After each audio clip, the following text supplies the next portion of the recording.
Right now, across America, the ground is cracking open. In Virginia, more than 9 in 10 acres have gone dry. Lake Powell has fallen to the lowest summer level ever measured, and Lake Mead is matching a record no one wanted to see again. 40 million people drink from a river that's quietly shrinking. Under the Great Plains, an ancient sea of water is vanishing faster than rain can ever replace it. If this pulls at you the way it pulls at me, like this video and subscribe.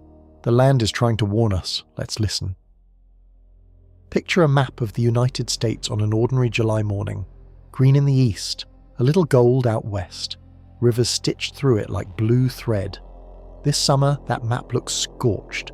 By the first week of July, active drought had spread across close to 40% of the entire country.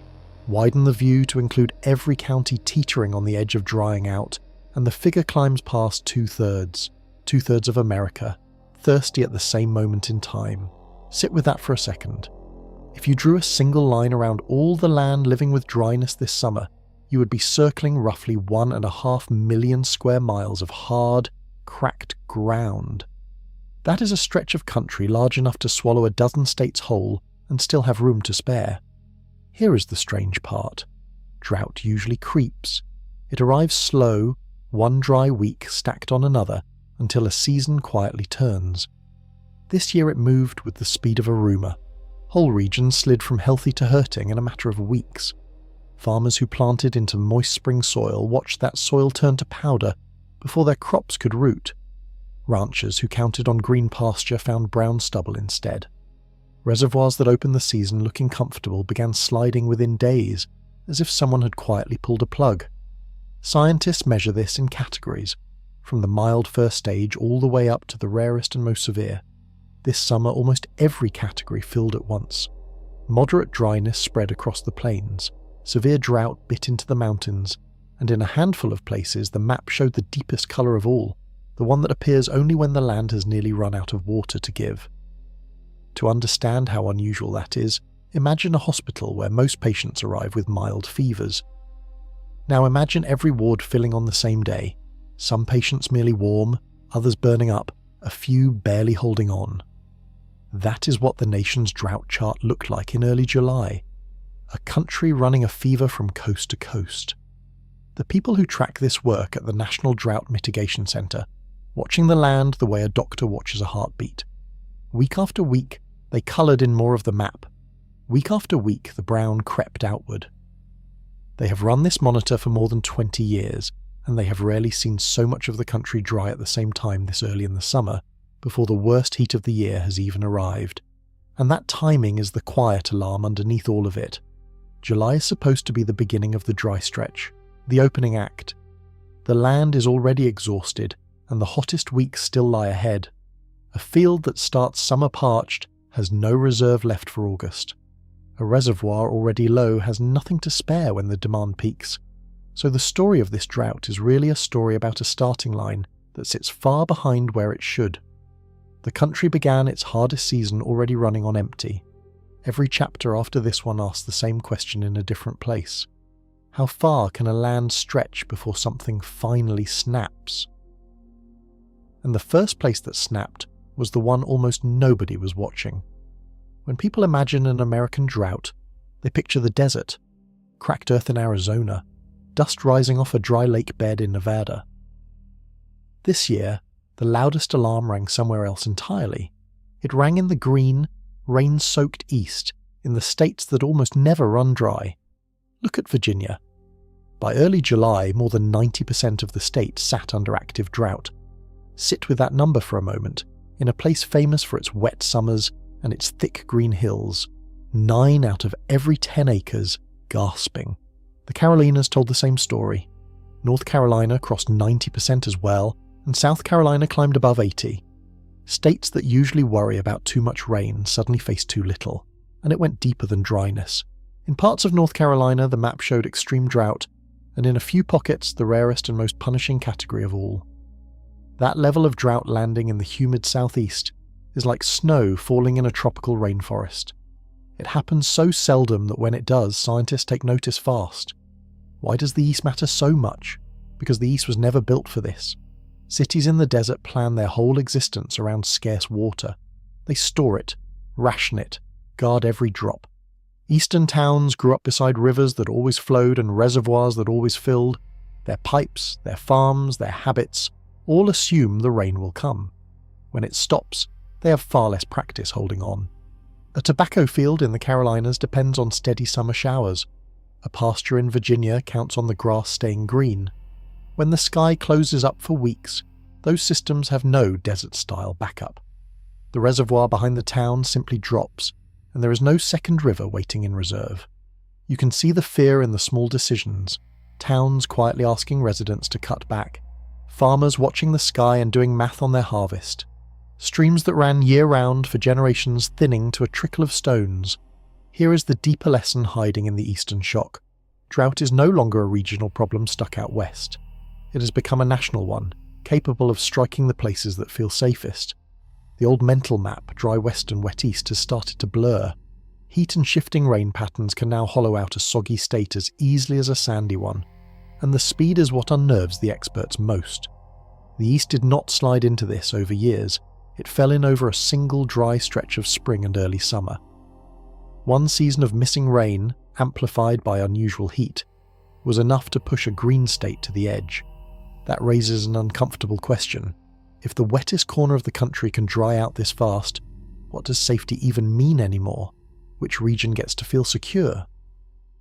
The answer forces us to look at the machinery underneath all of it, at the way heat and dryness feed each other in a loop that can turn on almost overnight. Because what happened in the east was not slow, patient drought. It was something faster, hungrier, and far harder to see coming. Scientists have a name for it, and once you understand how it works, you start to see it everywhere. Most droughts are slow starvation.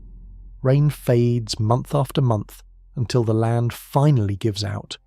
There is another kind, and it moves like a wildfire through the soil. Scientists call it flash drought, and this summer it left its fingerprints all across the country.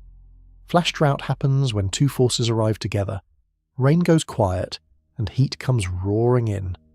Add wind and bright, punishing sun, and the ground begins losing water at a furious pace.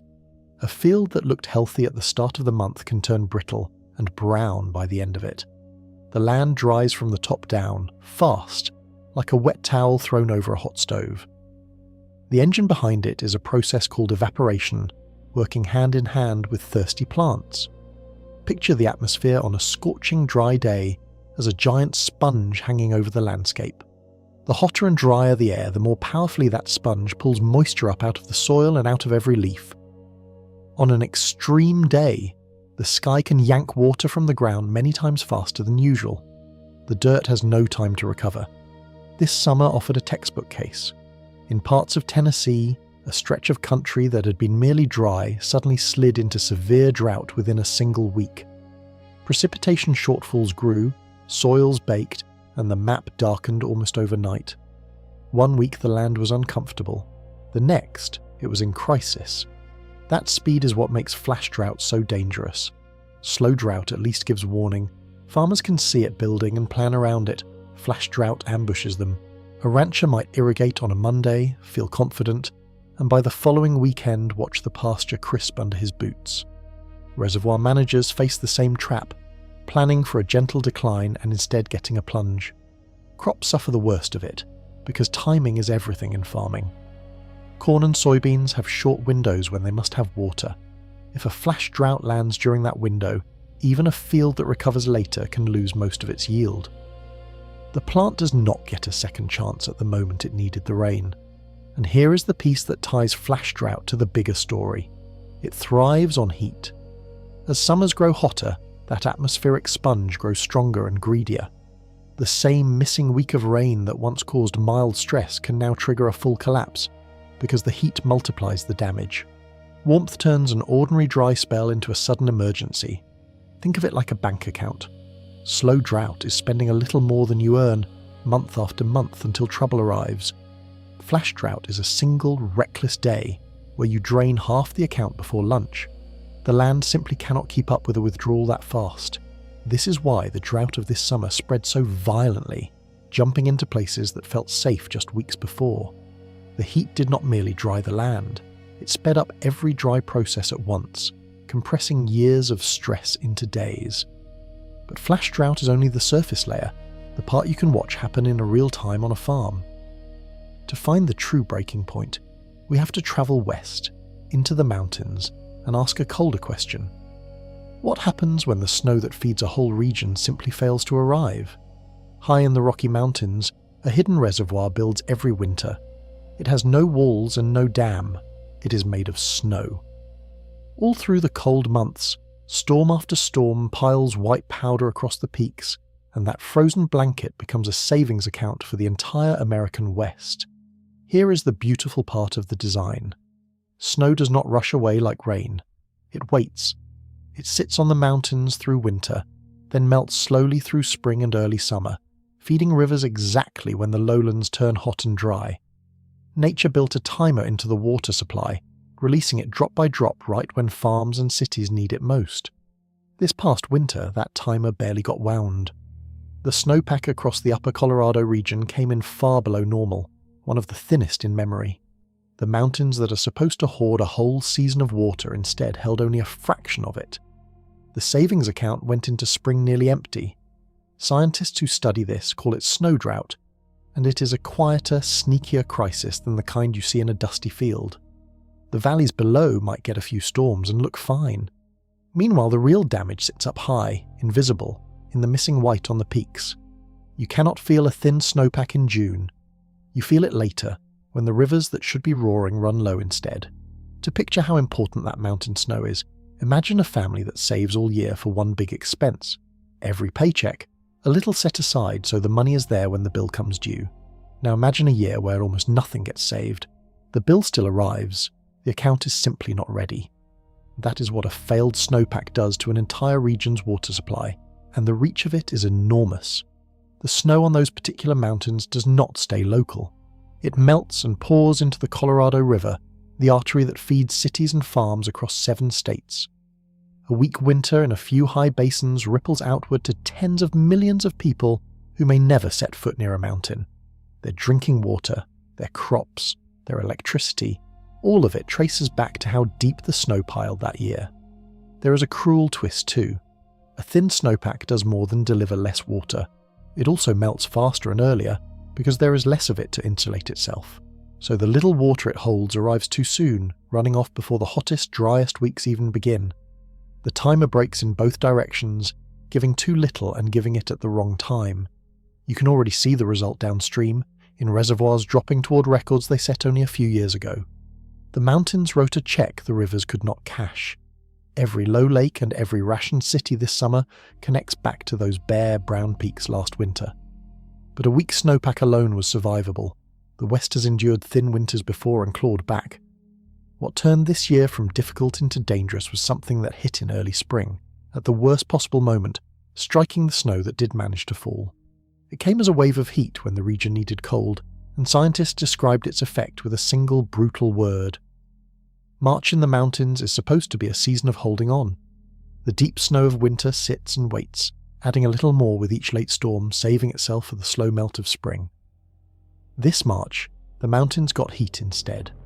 A wave of unusual warmth rolled across the west at exactly the wrong time, and one scientist described what it did to the snowpack with a single boxing word: a knockout punch. Here is why the timing mattered so much. The snow was already thin from a weak winter. It was a fighter already staggering, already low on strength. Then the heat arrived early and hit hard. Instead of melting gently over months, the snow began vanishing fast, sublimating into the dry air and soaking into ground so parched it drank the water before any could reach the rivers. That last detail is the quiet killer. When soil is bone dry, it behaves like a giant sponge. The first water from melting snow does not flow downstream. It disappears into the thirsty earth, filling the ground's own emptiness first. Only after the soil is satisfied does water begin running off into streams. This spring, the soil was so dry that it swallowed an enormous share of the melt before the rivers ever saw it. The numbers that came out of it stunned even veteran hydrologists. The amount of water flowing into the region's largest reservoir during the crucial spring stretch fell to the lowest ever recorded. In some months, the inflow ran at a tiny fraction of normal, a mere sliver of the water those mountains usually deliver. One forecaster watched the melt travel down the watershed and said flatly that it had underperformed almost everything he had ever seen. Think of it like a relay race where the water has to pass through several runners to reach the finish. Thin snowpack was a slow first runner. Dry soil was a second runner who dropped the baton entirely. Early heat was the referee cutting the race short. By the time the water reached the reservoir, most of it had been lost somewhere along the track. This is the difference between a bad year and a disaster. A weak snowpack sets the stage. Dry soil and a March heatwave turned the whole system against itself, so that even the little snow that fell mostly failed to reach the places that needed it. The mountains gave what they could, and the parched land intercepted most of it before it arrived, and this is where a single dry winter stops being a local problem and becomes a regional emergency. Because all of that missing inflow feeds into two of the most important bodies of water in the country, the great reservoirs that store the West's lifeblood. When the spring melt fails, those reservoirs cannot refill. They simply keep dropping, month after month, toward levels that were once considered unthinkable. For years, people spoke of those reservoirs falling to record lows as a distant fear, a worst case for some far-off future. This spring, the knockout punch pulled that future into the present. The water that was supposed to lift those lakes never came, so now we follow the water downstream to the place where all this missing melt was meant to land, to a canyon in the desert holding a lake that has just fallen further than it ever has in the middle of summer. What that dropping waterline reveals is the clearest warning in the entire country. Deep in the Red Rock country where Utah meets Arizona sits Lake Powell, one of the largest human-made reservoirs on the continent. When it is full, it holds a mind-bending amount of water, a blue maze winding through hundreds of miles of canyon. This summer, Lake Powell fell to the lowest level ever recorded for this time of year. In the middle of the warm season, when it should be near its fullest, it dropped to a new and frightening record. Consider how empty it has become. At its peak, the reservoir brimmed against towering canyon walls. Today it sits at only about 1/4 of its capacity.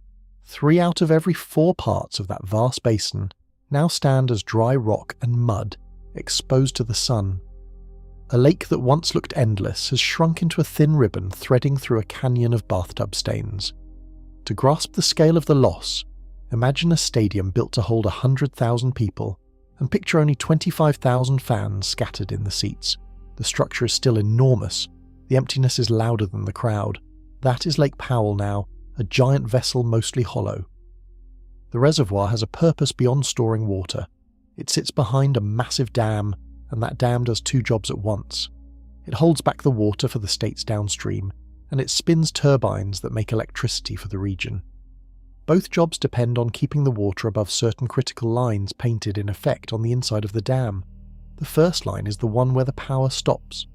Below a certain height, the water no longer sits high enough to spin the turbines with full force.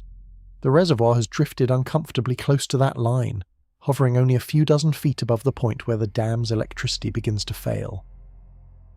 For a structure meant to power hundreds of thousands of homes, a few dozen feet is a razor-thin margin. Below that lies a second, far more dire line, the depth where water can no longer pass through the dam at all. The lake still floats above that final threshold by a larger cushion. Yet the very fact that engineers now talk about it, that they run the numbers and map the scenarios, tells you how far the conversation has shifted. A decade ago, this was almost unthinkable. Today it is a line on a chart with dates beside it. What makes this record so alarming is the season it happened in. A reservoir is supposed to rise in spring and early summer, fatten by the mountain melt, then decline through the hot months. This year the melt failed, so instead of a summer peak, Lake Powell just kept sliding. It hit its low mark at the very moment it should have been strong. Stand on the shoreline and you can read the history in the rock. High above the current waterline runs a pale band where the lake used to reach, a ring bleached onto the stone by water that no longer touches it. That ring climbs higher every year, a silent measuring stick carved by absence. And that ring is not only a scar, it is a message written on the canyon walls, one that grows a little taller each dry season. To understand exactly what it is telling us, we have to read that line the way a scientist does, because the story painted on those cliffs holds a warning that reaches far beyond one lake. Walk to the edge of Lake Powell today and look up. Far above the water, a pale stripe wraps around the red canyon cliffs like a stain left in an empty tub. People call it the bathtub ring, and it is one of the most honest measurements in the world. No instrument, no computer, no scientist. Just a line of bleached rock showing exactly how high the water once stood. That ring forms through simple chemistry. When the reservoir sits high for years, the water leaves behind pale mineral deposits on the stone, coating the cliffs in a light crust. When the water drops, that crust stays behind, glowing against the darker rock below. So every foot the lake falls exposes another band of pale stone. The taller the ring, the deeper the loss. At Lake Powell, that ring now towers over the water. In some places it climbs the height of a 10-story building above the current surface. Boaters drift past cliffs streaked with the memory of a fuller lake, sailing through a canyon that quietly displays how much has vanished. The ring is a receipt for years of decline, printed on the walls of the earth. What makes the ring so powerful is that anyone can read it. You do not need a degree to understand it. A child on a boat can point at the pale band far overhead and grasp instantly that the water used to reach up there, and now it reaches down here. The gap between those two lines is the drought made visible. Scientists love the ring for a different reason. It confirms their charts in a way nothing else can. A graph of falling water levels can feel abstract, just a line sloping down a page. The bathtub ring makes that same line physical, carved into stone at human scale. It turns a statistic into something you can stand beneath and feel small against. The same pale bands mark reservoirs across the West, each one telling its own version of the story. Every ring records a promise the rivers could not keep, a level the water reached in wetter years and has since abandoned. Read together, they form a kind of geological diary of a region running dry. There is something haunting about how permanent these marks look. The ring does not wash away with a single good year. Even when a wet winter lifts the lake, the old high stain remains overhead, as a reminder of how far things fell. It takes many strong years to bury that ring again under rising water, and the West has not seen a run of years like that in a long time. Stand there long enough and the ring starts to feel like a warning aimed straight at us. It marks a world that recently existed, a fuller lake, a wetter West, a margin of safety that felt normal. That world has slipped below the waterline. The pale band overhead shows how quickly abundance can turn into memory. And here is the quiet dread underneath the beauty. The ring only records the past. It cannot show the future. The line keeps climbing higher on the rock year after dry year, and nothing about the current trend suggests it will stop soon. Each summer paints a fresh band a little farther up the cliff. Lake Powell is the upstream giant, the first great reservoir the mountain water reaches. Yet it has a twin far downstream, an even more famous lake that supplies water to millions of people and glittering desert cities. And that second reservoir has just matched a record low that shook the entire region the last time it happened.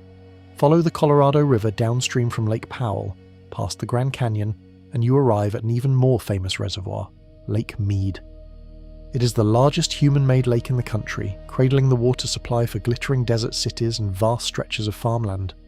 This summer, Lake Mead sank to match the lowest level it has ever reached, a record set only a few years ago that everyone had hoped would stand alone. The reservoir today holds less than a third of what it can. Since the year 2000, its surface has dropped by roughly 160 feet. Picture a 15-story building standing at the old shoreline. The water used to lap at the roof. Now it reaches only the lobby. That is how much has drained away in a single generation. The last time Lake Mead fell this low, the moment jolted the whole Southwest awake. Cities scrambled, states argued, emergency plans came off the shelf. People treated it as a shocking bottom, a low that surely marked the worst of the crisis.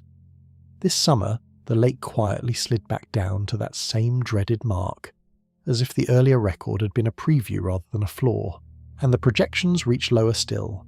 Water managers who model the future expect the reservoir to keep falling in the coming years, potentially dropping many feet below even this record within a couple of seasons.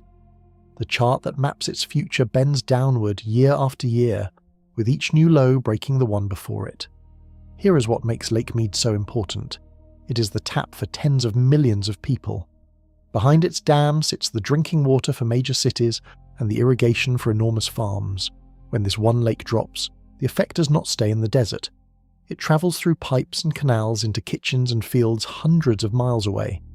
To understand the fear, Picture a town whose entire water supply comes from a single rain barrel in the backyard.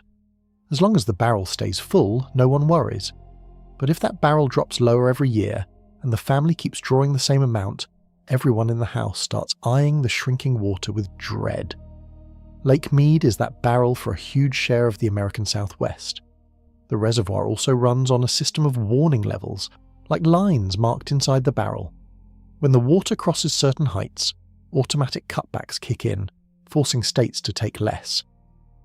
Lake Mead has already fallen past one of those trigger lines, which means the region is living under mandatory reductions. The water is not just low, it is low enough that the rules have already started clamping down. What unsettles experts most is the pattern. This is a second visit to a record that was supposed to be a once-in-a-generation shock.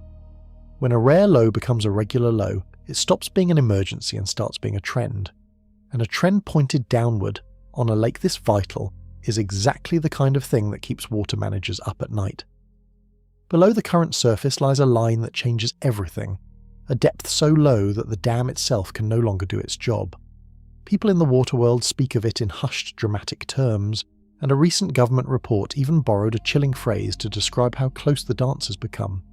To understand why that line terrifies them, we need to look at what actually happens when a reservoir falls too far.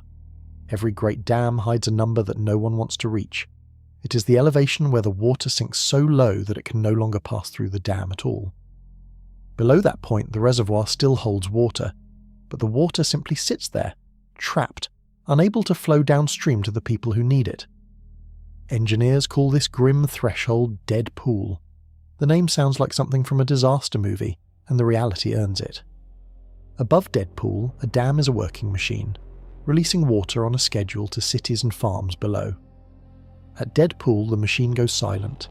The gates that normally send water through end up sitting above the surface, sucking air. The river below the dam would slow, then stop. Picture a bathtub with the drain set partway up the side rather than at the very bottom. As long as the water rises above the drain, it flows out. But once the level falls below that drain, water remains in the tub, going nowhere, even though the tub is far from empty. A reservoir at dead pool is exactly that, full of water that cannot escape. For Lake Mead, that fatal line sits at a specific elevation far below where the water stands today. The lake still floats well above it, which offers some comfort. Yet the very fact that the number now appears in official reports, complete with projected dates and scenarios, shows how the unthinkable has crept into everyday planning. A recent study on the reservoir's future carried a title that captured the mood exactly, describing the situation as a dance with dead pool. The reason dead pool haunts everyone is the cascade it would trigger. The Colorado River does not just fill a lake, it waters cities, powers homes and irrigates farms all the way to the sea. If a dam reaches dead pool, that entire chain downstream loses its source. Taps could run dry, fields could go fallow, an entire desert civilization built on a controlled river would suddenly face an uncontrolled shortage. And here is the part that makes hydrologists sweat. Trouble arrives long before dead pool itself. As the water sinks toward that line, other systems fail first one by one, like warning lights blinking on across a dashboard. The electricity generated by the dam falters. The delicate pipes and outlets strain. The margin for error shrinks to almost nothing. Dead pool is the final catastrophe, but the road leading to it is paved with earlier ones. Think of it as a staircase descending into danger. The top step is comfortable, plenty of water and power. Each step down brings a new problem. Reduced electricity here, damaged equipment there, mandatory cutbacks all around. Dead pool waits at the very bottom, the last step, the one no one wants to imagine standing on. For decades, this bottom step lived only in nightmares and academic papers. The reservoir stayed high enough that dead pool felt like a fantasy. The recent plunge changed that. Now the number sits in spreadsheets, discussed in meetings, plotted on graphs that stretch a few short years into the future. The nightmare has moved into the planning room. But there is a threshold that the West will slam into well before dead pool ever arrives, one that could hit as early as this fall. It is the height where the water stops making electricity, and crossing it would dim the lights for millions and shake the entire power grid of the region. Long before a reservoir reaches its final, fatal low, it crosses a different threshold that few people think about. It is the height where the dam stops making electricity. Above that line, the falling water spins giant turbines and lights up cities. Below it, the water sits too low to turn those turbines with force, and the power fades. This line arrives first, and the West is closing in on it fast. Understand how a dam makes power and the danger becomes clear. Water high in the reservoir presses down with enormous weight.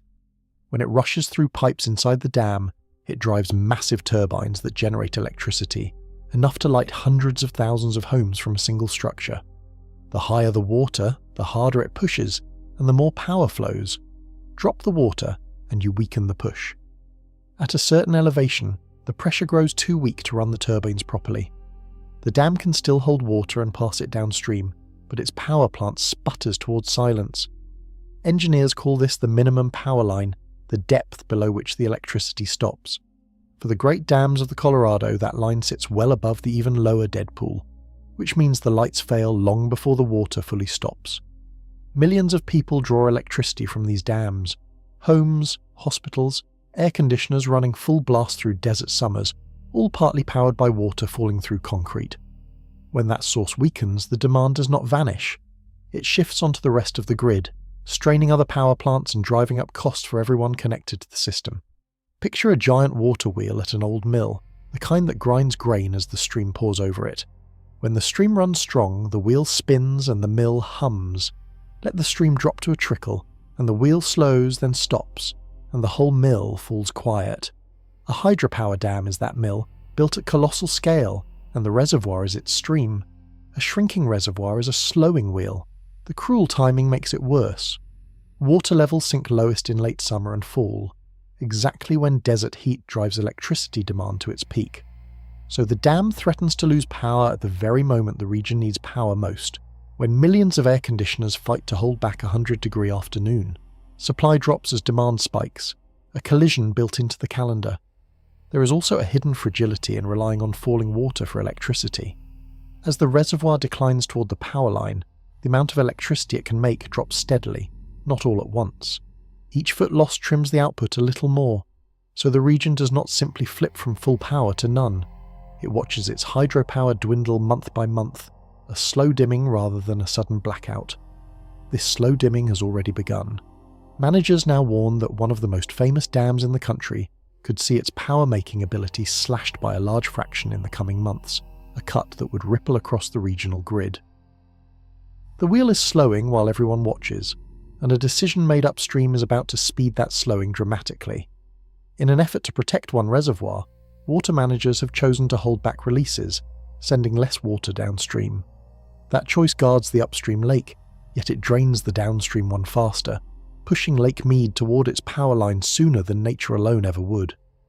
Sometimes the attempt to save one part of a system quietly sacrifices another. The two great reservoirs of the Colorado River are chained together. Water flows from the upstream lake through the Grand Canyon and into the downstream one. Managing them means constantly deciding how much to release from the top lake into the bottom lake. This year, water officials made a hard call. They chose to hold back water in the upstream reservoir, releasing less than usual in order to protect it. That decision rescues one lake by draining the other faster. The logic starts with electricity. The upstream dam sits dangerously close to the height where its power fails. If that reservoir dropped below its power line, the region would lose a major source of electricity, and the delicate machinery inside the dam would face strain it was never built for. So managers decided to keep more water up top, sacrificing releases to guard the upstream lake's ability to keep the lights on. To make the shortfall less painful, they also reached for a backup. Far upstream sits another smaller reservoir, and officials began releasing extra water from it, sending millions of additional acre-feet down to prop up the struggling giant. It is the water equivalent of borrowing from a distant savings account to cover an overdraft in the main one, but every gallon held back upstream is a gallon that never reaches downstream. Lake Mead depends on those releases. When the upstream dam sends less water, the downstream reservoir receives less, and it falls faster than it otherwise would. The plan announced this year will cut the flow into Lake Mead sharply over the coming months, which officials openly admit will accelerate its decline. Picture two buckets stacked on a ladder, the top one pouring into the bottom one. If you decide the top bucket must stay fuller, you tip it more slowly. The bottom bucket, still leaking out the base to serve the farms and cities below, now empties faster because less is trickling in from above. That is the exact bind these reservoirs are in. Protect the top, and the bottom pays. This is the agonizing math of a system with too little water. There is no choice that helps everyone. Filling one lake means starving another. Guarding the upstream power supply means pushing the downstream reservoir closer to its own crisis. Managers are not solving the shortage. They are only deciding which part of the system absorbs the pain first, and the pain is measurable. Because of these held-back releases, one of the region's most iconic dams could lose a large slice of its power-generating capacity as soon as this fall. The attempt to protect electricity in one place threatens electricity in another. The blanket is too small for the bed, and every tug to cover one corner exposes a different one. There is something almost tragic in it. The people making these calls are skilled and careful. They run models, weigh options, and try to spread the harm as fairly as they can. Yet all their skill cannot conjure water that does not exist. They are managing a decline, not reversing it, choosing the least bad outcome from a menu with no good options. Every one of these decisions rests on a single, staggering fact that we have not yet fully faced. All of this water, every held-back release and borrowed reserve, ultimately serves an enormous number of people spread across a vast swathe of the country. And when you finally count how many lives depend on this one shrinking river, the scale of what is at stake becomes almost impossible to comprehend. Trace the Colorado River from its mountain birthplace to the point where it finally trickles toward the sea, and you follow a lifeline for an astonishing number of people. More than 40 million human beings depend on this single river. That is a population larger than most countries, all drinking from, cooking with, and growing food on the water of one desert stream. The river crosses 7 states on its journey, and each one takes a share. Cities in the mountains, farms on the plains, glittering resorts in the desert, orchards in sun-baked valleys, all of them tap the same flow. The river even crosses the border to serve communities in another nation. One waterway, split among an entire region of the American West. Consider what that water actually does. It fills the glass on a kitchen table in a desert city. It irrigates fields that grow a huge portion of the winter vegetables the whole country eats. It cools power plants and fills swimming pools and keeps golf courses green in places that receive almost no rain. Strip the river away, and much of the modern Southwest would simply not be possible. Here is the fact that stops people cold. The Colorado is not a mighty endless torrent. For much of its length it is a modest river, smaller than many people imagine, yet it carries the weight of 40 million lives. The mismatch between how little water it holds and how much it must provide is the root of the entire crisis. Picture a single well in the centre of a village, and imagine the whole village lining up to draw from it. For years the well ran deep, and everyone drank freely. Then the village grew, and the well began to sink. Now 40 million people stand in that line, and the water at the bottom drops a little further every year. The line does not shrink, the well does. What makes this so fragile is how tightly everything connects. When one part of the system falters, the shock travels everywhere. A dry winter in a few mountain basins becomes a shortage in a desert city 1,000 miles away.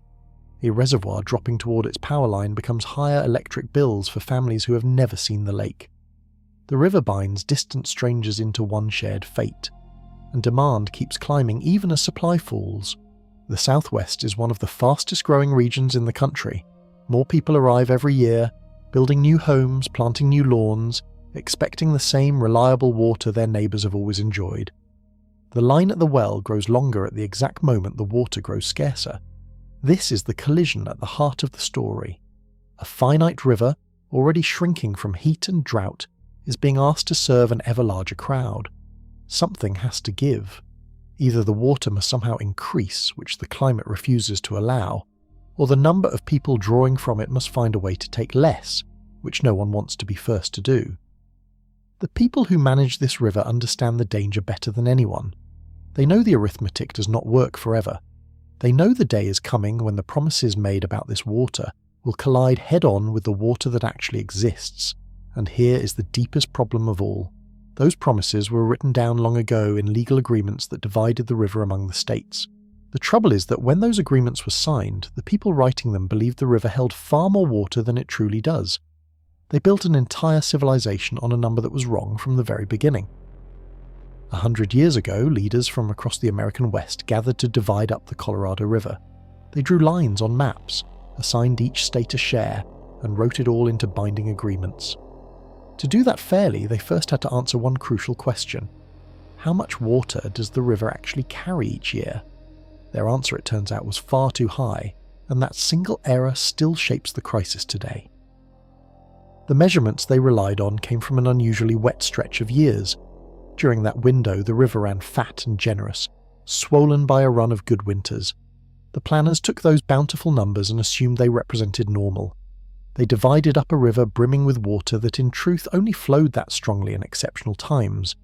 So the promises were built on a fantasy. On paper, the states were granted the right to draw a certain large amount of water every year, split among them and their downstream neighbour across the border. Add up all those legal shares, and the total comes to far more water than the river reliably provides. The West was handed rights to a river that exists mostly on parchment. The gap is enormous. The old agreements promised the region access to around 16.5 million acre-feet a year. In recent decades, the river has actually delivered only about 12 million. That shortfall, several million acre-feet vanishing between the promise and the reality, is the mathematical engine of the entire shortage. Everyone was promised a full glass, and the pitcher was never that full to begin with. Think of it like a will that leaves more money to the heirs than the estate actually contains. On paper, every heir has a rightful claim. In reality, the accounts cannot cover all the claims. The moment everyone tries to collect in full, the fund runs dry, and the family falls into bitter dispute over who gets shorted. The Colorado River is that overdrawn estate, and the 7 states are the heirs. For decades, this mismatch stayed hidden, because the river usually gave enough, and the reservoirs held a cushion of stored water to cover the gaps. As long as the lake stayed high, no one had to confront the fact that the promises exceeded the flow. The stored water papered over the arithmetic year after year. Now that cushion is nearly gone. The reservoirs have dropped so low that the buffer no longer hides the shortfall. The states can finally see the raw truth that was baked into the system a century ago. There has never been enough water to keep every promise, and the day of reckoning has simply been postponed by luck and storage. That is why the current drought feels less like a passing storm and more like a curtain lifting. The dryness did not create the overdrawn estate. It merely emptied the accounts enough that everyone can now see how little was ever really there. The crisis is as much a math problem as a weather problem, and this ancient error still governs real life today. The legal shares written in that wet century remain the law. States still hold rights to water that the river cannot supply. Untangling those old promises from the new reality has become one of the hardest fights in the West. But there is a force making the shortfall even worse than the old miscalculation alone. A force the original planners could never have imagined. It is a change quietly stealing water from the river even in years when the rain and snow fall exactly as they should.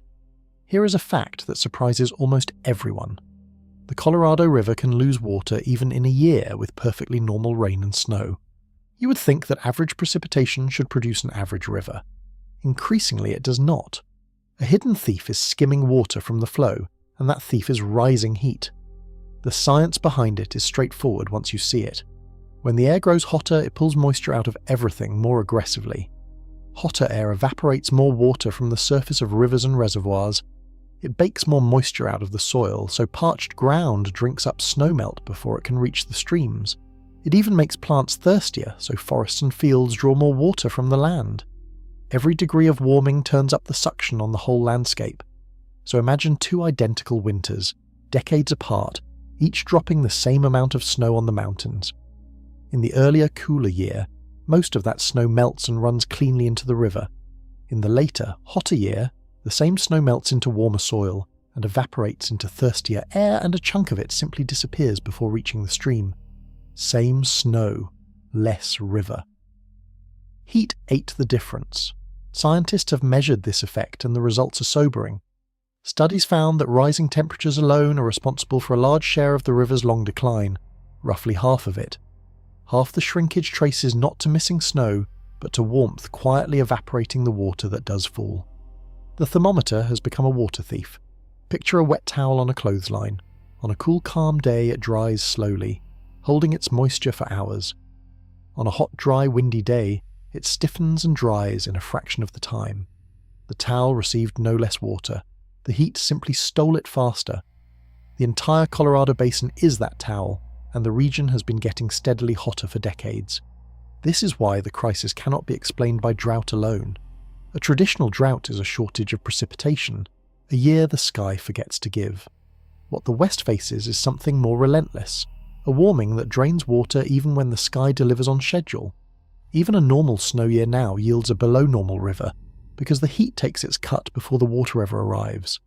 That distinction changes everything about the future. If the problem were only low precipitation, the region could simply wait for a few wet winters to refill the reservoirs and reset the clock. But warming does not take a break between storms. It steals a little more every year, in wet years and dry years alike, tightening its grip regardless of what the clouds do. Experts have a name for this deeper condition. They describe a river operating under a hotter, drier climate, where the baseline itself has shifted downward. The old average is gone. What used to be a normal year now produces less water than a normal year ever did before.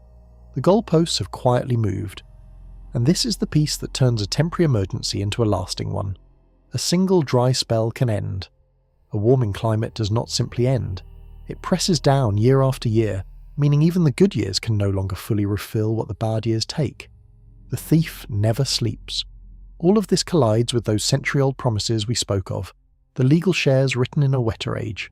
A shrinking river, drained further by heat, must somehow still satisfy agreements built for a river that no longer exists.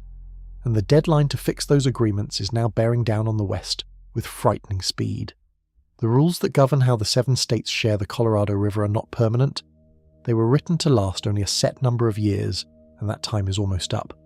Key agreements guiding how the water gets divided are set to expire soon, which means the entire West must agree on a new plan or risk falling into chaos. The clock is ticking, and the states are far from a deal. Here is why this is so hard. When water was plentiful, dividing it felt manageable. There was enough to go around, and the rules could afford to be generous. Now that the river has shrunk, every new plan must decide who takes less. And no state wants to be the one that surrenders water, because for them water means farms, cities, jobs, and survival. The states fall roughly into 2 camps, upstream and downstream, and their interests clash. The upstream states want the downstream states to absorb more of the cuts. The downstream states argue the opposite. Each side points to old rights, old promises, and old grievances. Every meeting becomes a tense negotiation over a resource that keeps shrinking beneath their feet. Picture 7 roommates who share one dwindling pot of food. For years the pot was full, and everyone ate freely. Now the pot is half empty, and it keeps shrinking. Someone has to eat less at every meal. Each roommate insists a different person should be the one to cut back. Meanwhile, the pot keeps emptying while they argue, and no one has agreed to take a smaller portion. The deadline gives the argument teeth. Officials have urged the states to submit preliminary agreements and hammer out a lasting plan within a tight window, with a full proposal expected later this year. If they succeed, the region gets an orderly system for sharing the shortage. If they fail, the future becomes a legal and political scramble with no agreed rules at all. What raises the stakes is the shadow of federal power. If the states cannot agree among themselves, the national government has signalled it may step in and impose cuts directly. That prospect frightens everyone. States prize their control over their own water, and the idea of a distant authority dictating reductions feels like a loss of sovereignty. Yet their failure to compromise invites exactly that outcome. There is a painful irony in the standoff. Every month the states spend arguing is a month the reservoirs keep dropping. The water does not pause to wait for a deal. It falls whether or not the roommates agree. So the delay itself deepens the crisis, shrinking the very pot they are fighting over and making the eventual cuts even more severe. The negotiators know all this. They understand that a shrinking river demands sacrifice, and that sacrifice shared willingly is far less painful than sacrifice imposed by force or by disaster. Yet knowing the right answer and agreeing on who pays for it are 2 very different things, especially when livelihoods hang on every acre-foot. This is the human heart of the crisis. Beyond the reservoirs and the snowpack and the rising heat, lies a room full of people who must somehow agree to want less. The physics of the drought is brutal, but the politics may be harder still. Water does not negotiate. People do, and people are slow, proud, and afraid. And when negotiation breaks down, there is one weapon left that turns neighbours into adversaries. Some states have already begun to reach for it, threatening to drag the fight out of the meeting room and into the courtroom, where the future of the river could be decided by judges instead of by compromise. When talking fails, there is one tool left for states that cannot agree: the lawsuit. As negotiations over the Colorado River have stalled, some states have begun to threaten exactly that, warning they may take the fight to court. It is the moment cooperation curdles into conflict, when neighbours who once shared a river prepare to battle over it before a judge.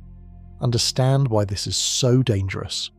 A negotiated deal, however painful, is a deal everyone helped build. People agree to it, plan around it, and generally honour it. A court ruling is different.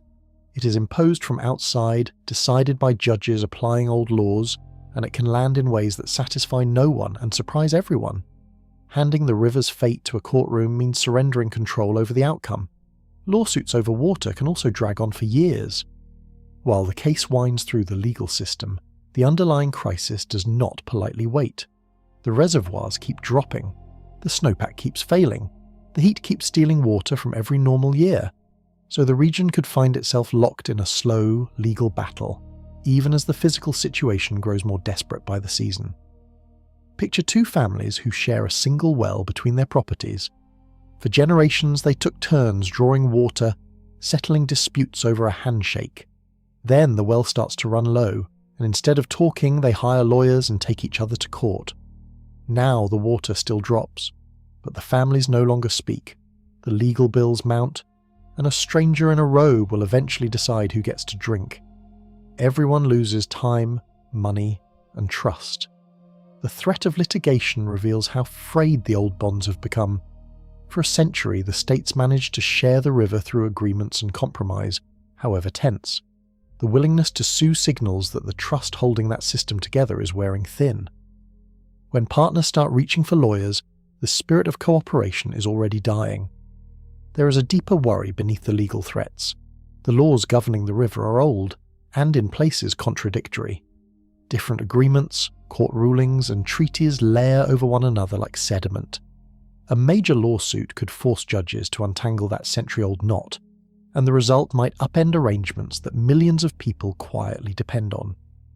No one truly knows how a court would rule, which makes litigation a gamble with the entire region's water. The federal government looms over all of this as well.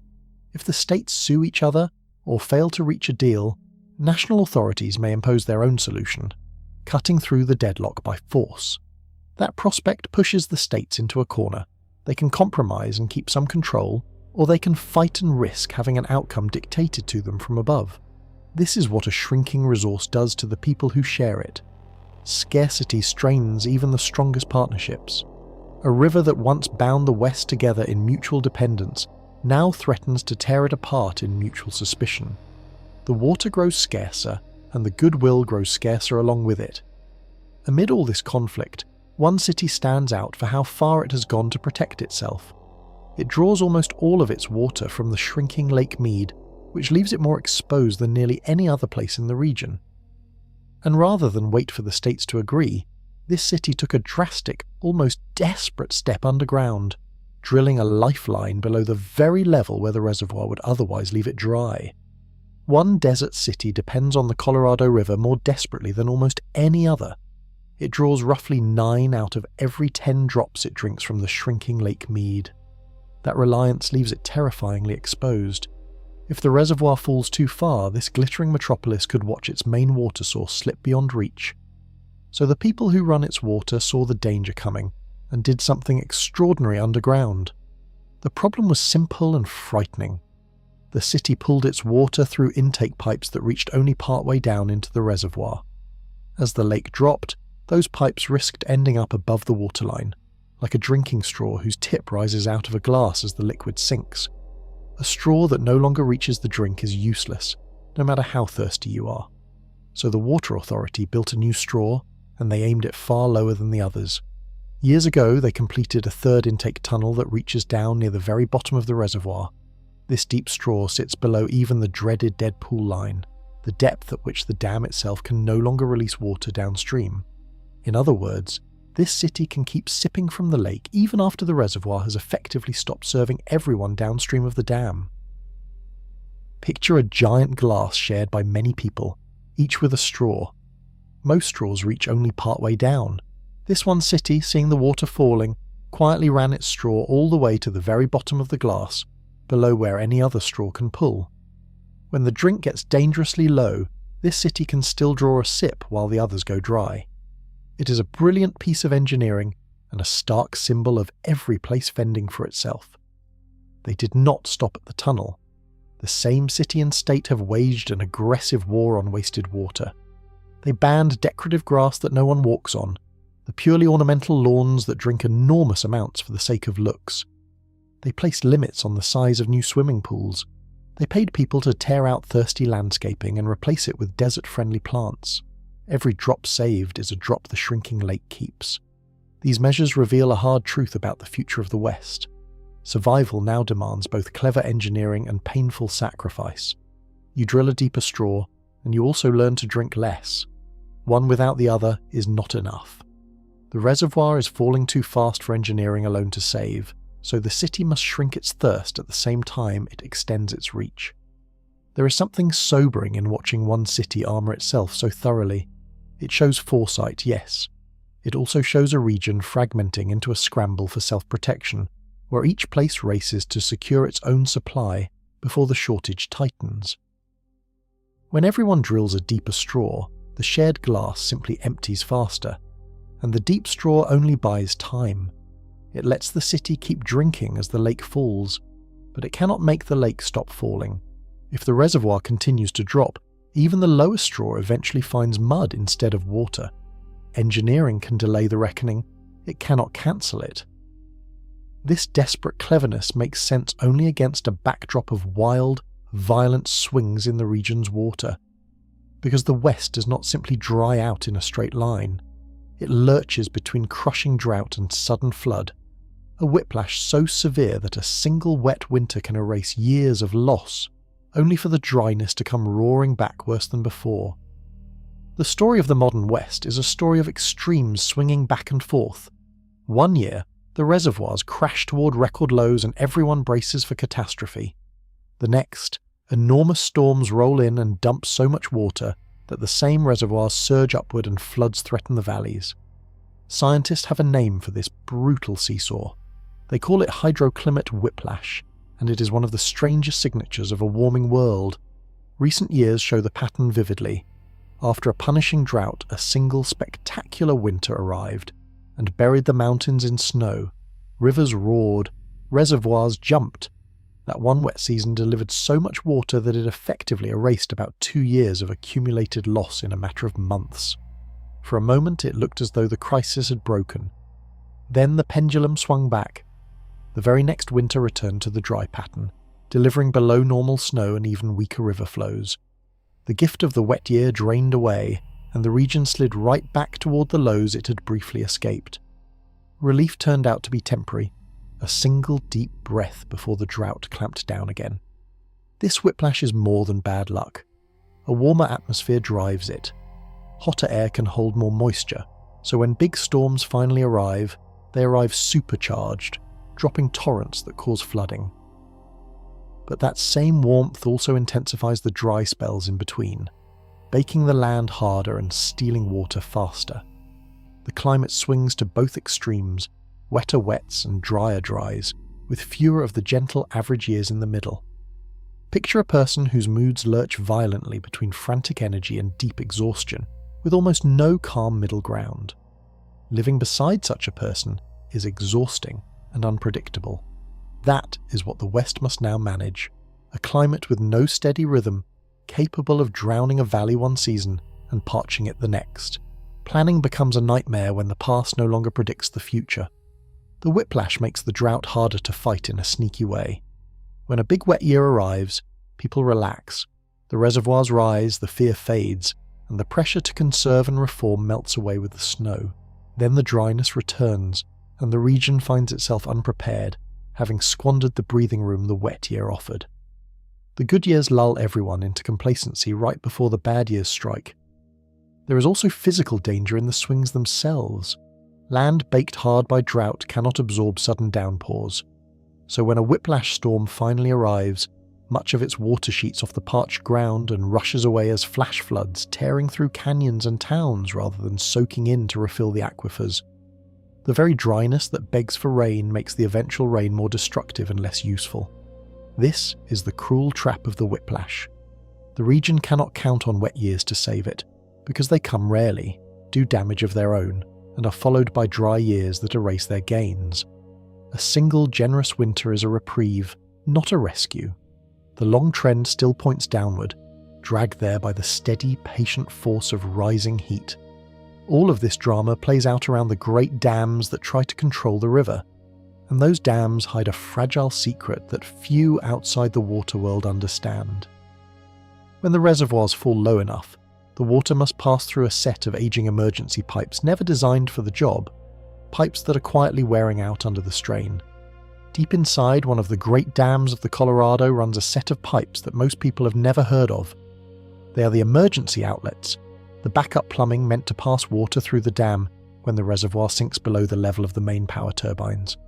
For years they sat mostly unused. Now, as the water drops, the West may have to lean on them, and engineers are deeply worried about whether they can take it. Here is the situation.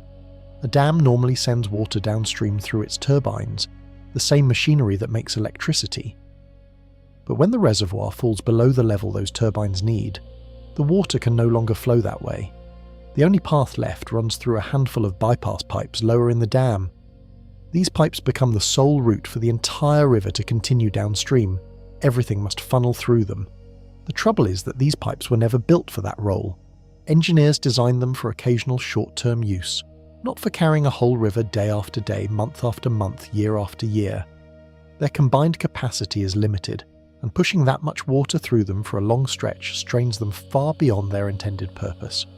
People who study the dam have even called this system antique plumbing, aging pipes forced into a job they were never meant to do.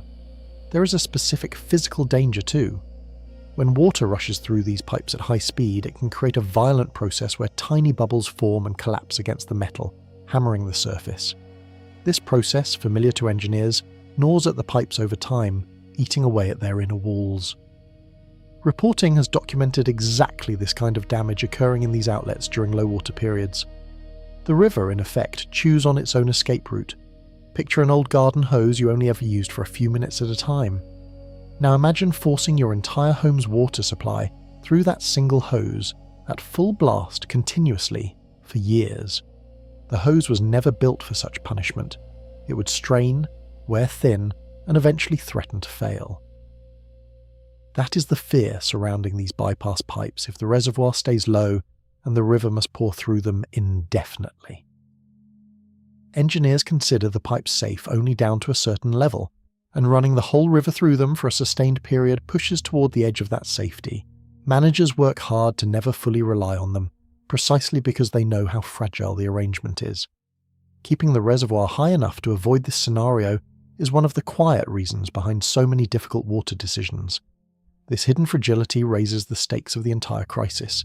It means the danger is not only about running out of water, it is also about the machinery of the river wearing out under stress it was never designed to endure.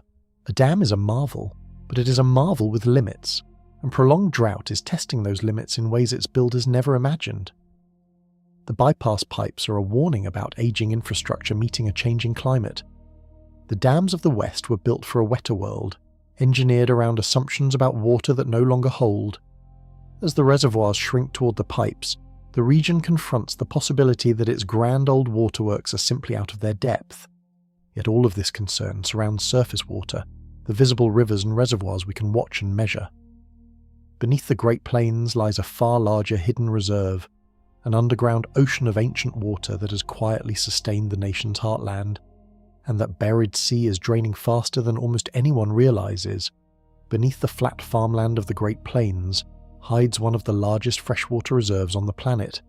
It stretches under 8 states, from South Dakota in the north all the way down to Texas.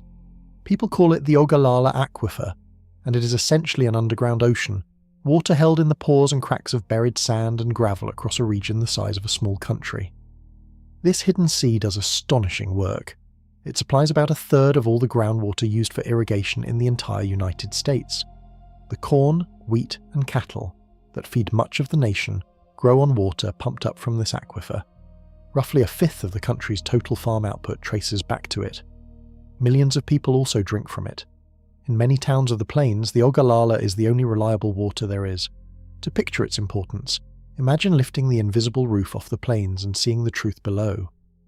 Above ground, endless green fields stretch to the horizon in a region that gets relatively little rain. Below ground lies the secret that makes those fields possible, a vast reservoir quietly feeding the crops through countless wells. Take away the aquifer, and much of America's breadbasket would revert to dry grassland. The problem is that this underground ocean is being emptied far faster than it can refill. Farmers pump enormous volumes of water up to the surface every year to irrigate their crops. In many areas, they draw out far more than nature ever puts back. The aquifer, which took an unimaginable span of time to fill, is being drained within the span of a few human lifetimes. The decline shows up clearly in the measurements. In some regions, the water table has dropped by more than 100 feet since large-scale irrigation began, and in the hardest-hit places more than 200 feet. Whole stretches of the aquifer have lost half their water or more. Wells that once struck water quickly now must plunge far deeper to find it, and some are running dry entirely. Think of the aquifer as an enormous shared bank account that took thousands of years to fill and receives only tiny deposits. For decades, the plains have been making massive withdrawals to grow food, spending the balance far faster than the trickle of new deposits can replace.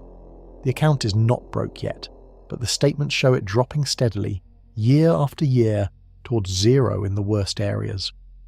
What makes this so dangerous is how invisible it is. A shrinking reservoir shows a bathtub ring anyone can see. A shrinking aquifer hides underground, silent and out of sight.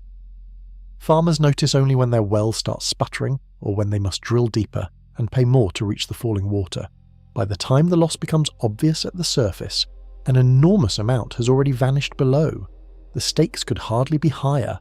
This aquifer underpins a huge share of the food supply for the entire country. As it declines, farmers face a brutal future of drilling deeper, pumping harder, spending more, and eventually watching their land lose the water that made it productive. Some experts warn that large portions of the aquifer may no longer support irrigated farming within a matter of decades. And here is the fact that transforms this from a crisis into a tragedy. Much of the water down there is ancient beyond imagining, laid down in a wetter age long before human history. Once it is gone, it does not simply come back. To understand why, we have to reckon with where this water actually came from, and how impossibly long it would take to replace. The water buried beneath the Great Plains is not ordinary rain from last year. Much of it is ancient, some of it dating back to the last ice age and beyond, water that seeped into the ground during a wetter, colder chapter of the Earth's history. Scientists call it fossil water, and that name carries a heavy meaning. Like coal or oil, it is a relic of a vanished world, and once we burn through it, it is effectively gone for good. Imagine the water in the aquifer as a message from the distant past. It fell as rain and snow across the plains during an era when the climate was far damper, tens of thousands of years ago. Slowly, over vast stretches of time, that water sank into the sand and gravel and settled deep underground, where it waited, sealed away for the ages to pass. It has rested there far longer than any city or nation has existed. Now, in the space of a few generations, we are pulling that ancient water up and spraying it across cornfields. The plains have tapped a reserve that took tens of thousands of years to gather, and they are drawing it down within a single human lifetime.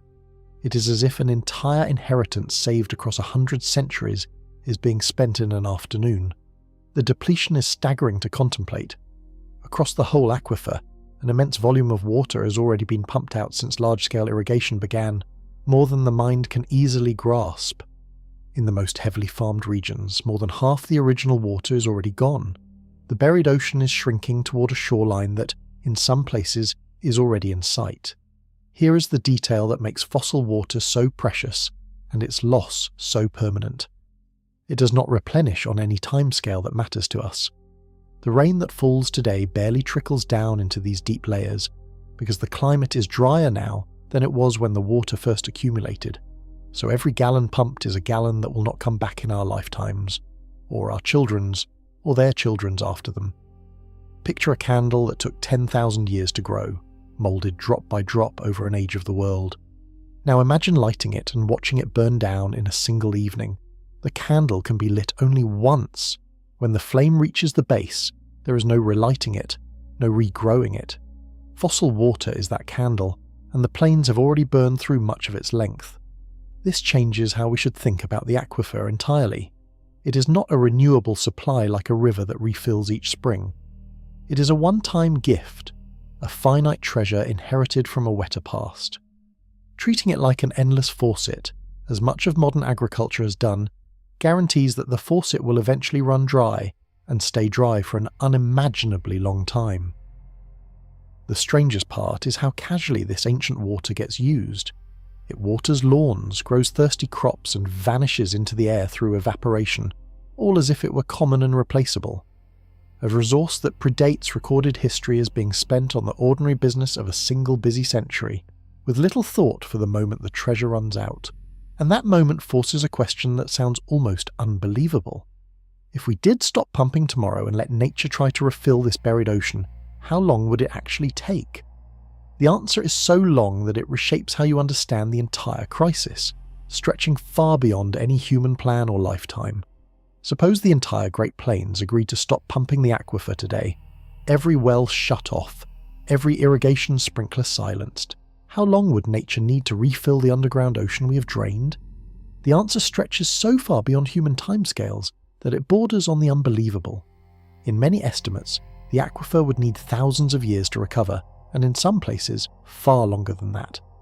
The reason lies in a brutal imbalance between how fast water goes in and how fast it comes out.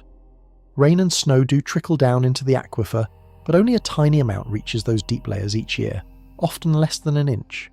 Meanwhile, farmers have been pumping out water many times faster than that, drawing down a foot or more per year in heavily used areas. The withdrawals dwarf the deposits. Put those two numbers side by side and the problem becomes stark. Nature refills the aquifer at the pace of a slow drip, while agriculture empties it at the pace of a gushing tap. The recharge amounts to only a small fraction of what gets pumped out. So even in a year with no pumping at all, the aquifer would gain back only that thin trickle, a whisper of water against the ocean that has been removed. Scientists have run the math, and the timelines they produce are humbling. Refilling the aquifer to its former fullness, once drained, could take many centuries at a minimum, and by some estimates several thousand years, with a few areas needing spans that reach toward the incomprehensible. These are timescales measured against the rise and fall of civilizations, not against the length of a farm loan or a human life. Picture a bathtub the size of a canyon that took ages to fill, and now imagine trying to refill it with a single dripping faucet. Drip, drip, drip. You could stand there for your entire life and see almost no change in the water level. Your children could stand there, their descendants could stand there, and still the tub would sit nearly empty. That is the pace at which the aquifer recovers. This math destroys any comfortable idea that the aquifer will simply bounce back if we ease off. A river can refill in a single wet winter. A reservoir can rise in a good year. The deep aquifer plays by entirely different rules. On any timescale that matters to living people, the water we pump out is gone permanently.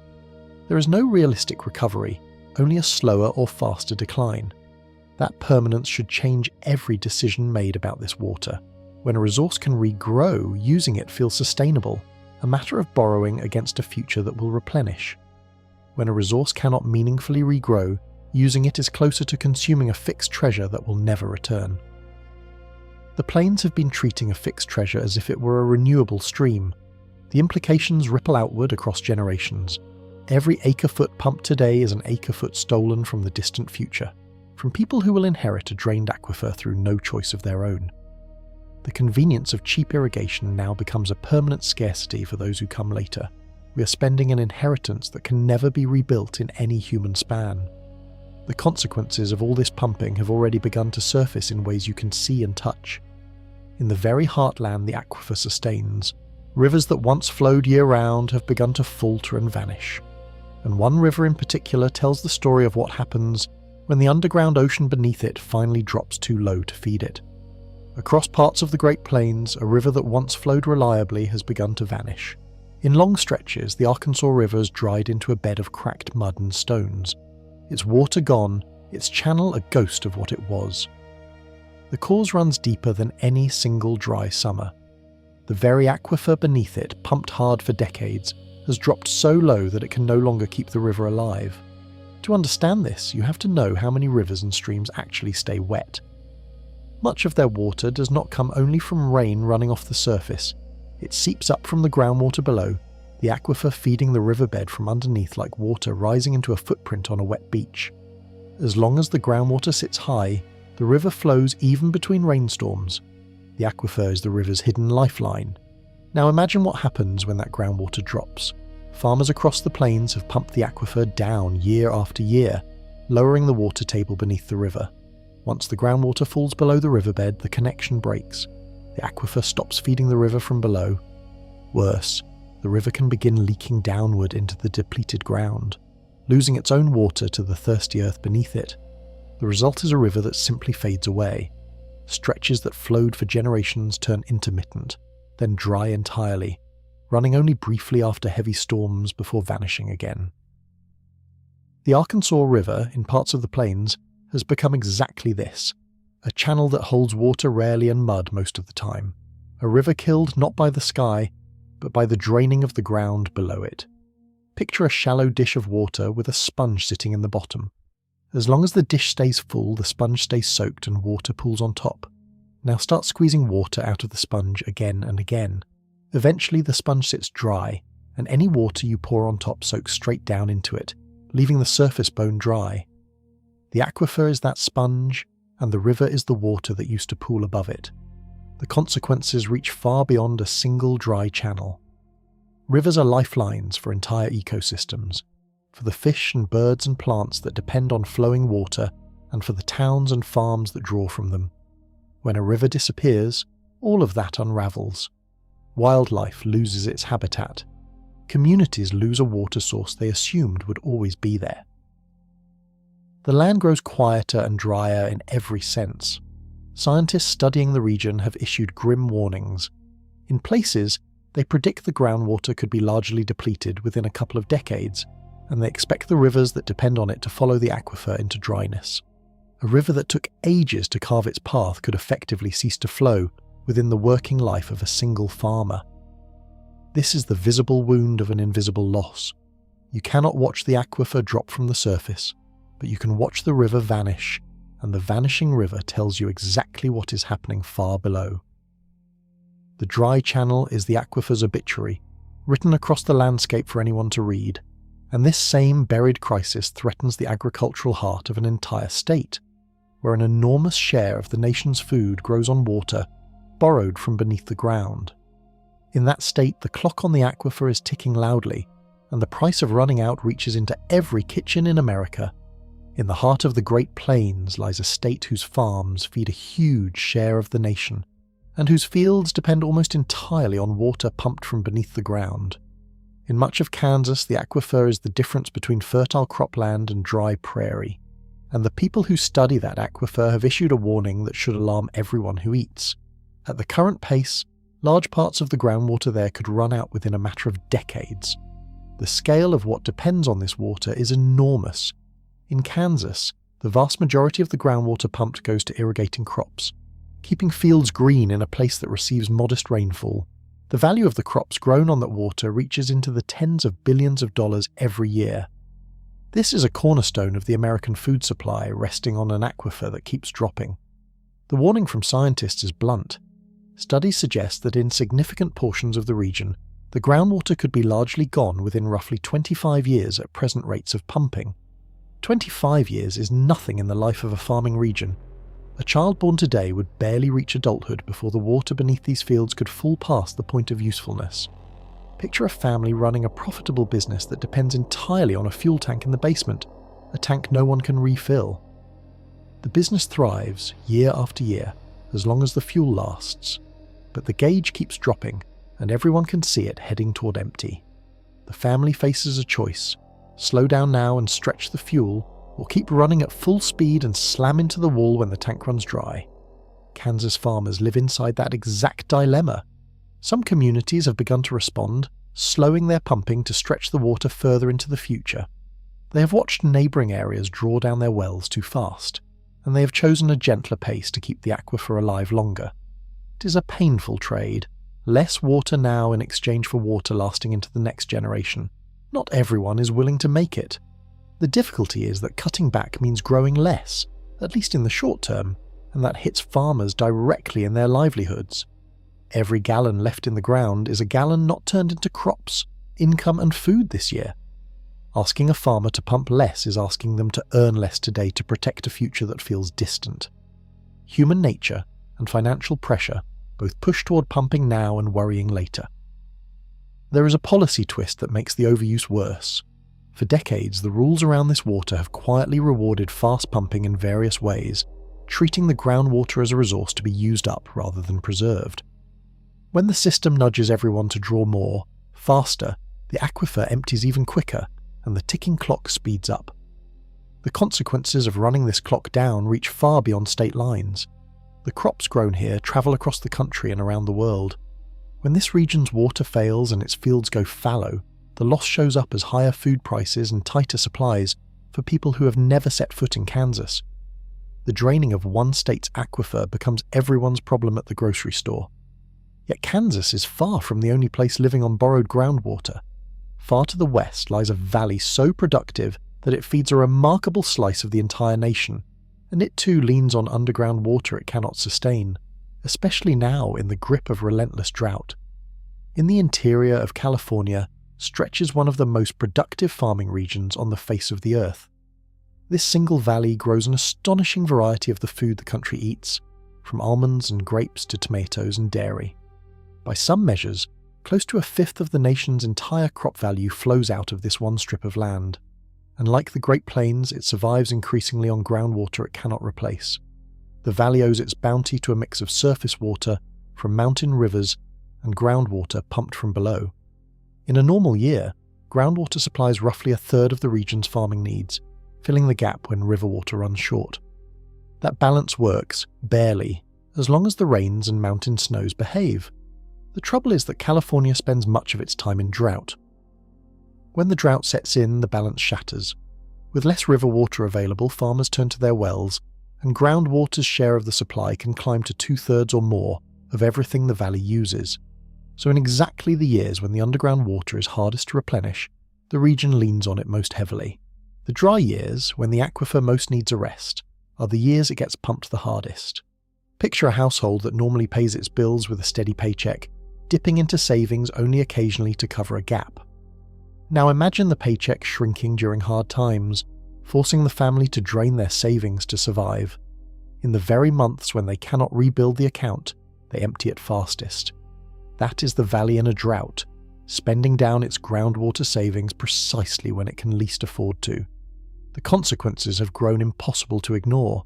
Years of overpumping have caused the water table to plunge in many areas, drying up wells and forcing ever deeper drilling.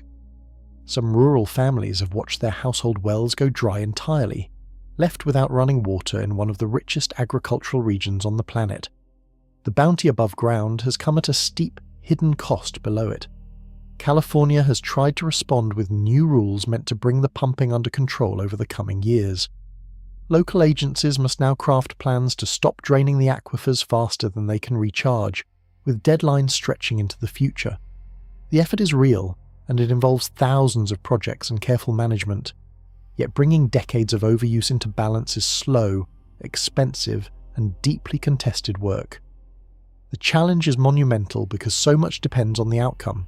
This valley does not just feed California, it feeds the country and exports food around the world. Rain in the water too hard, and farms shrink, jobs vanish, and food supplies tighten. Rain it in too little, and the aquifers collapse and the whole system fails anyway.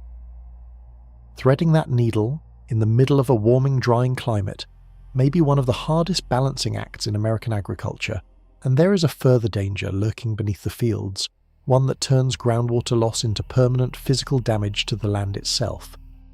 When you pump too much water out of the ground for too long, the earth does not simply wait patiently to be refilled. In many places, it begins to sink, collapsing in on the empty space the water left behind. Here is a consequence of overpumping that few people expect. When you draw too much water out of the ground, the land above can begin to sink. Slowly, silently, the surface settles downward, sometimes by many feet over the years. This process has a name: subsidence, and it is one of the most permanent and damaging scars that groundwater loss leaves behind. To understand why the ground sinks, picture the underground layers of sand, clay, and gravel that hold the water. In their natural state, water fills the tiny spaces between the grains, propping the whole structure up like water filling a sponge and giving it shape. That water helps bear the weight of everything above. Remove the water, and you remove that internal support. Once the water is gone, the empty spaces can collapse. The fine layers of clay compress under the weight above them, packing down like a sponge that has been squeezed dry and cannot puff back up.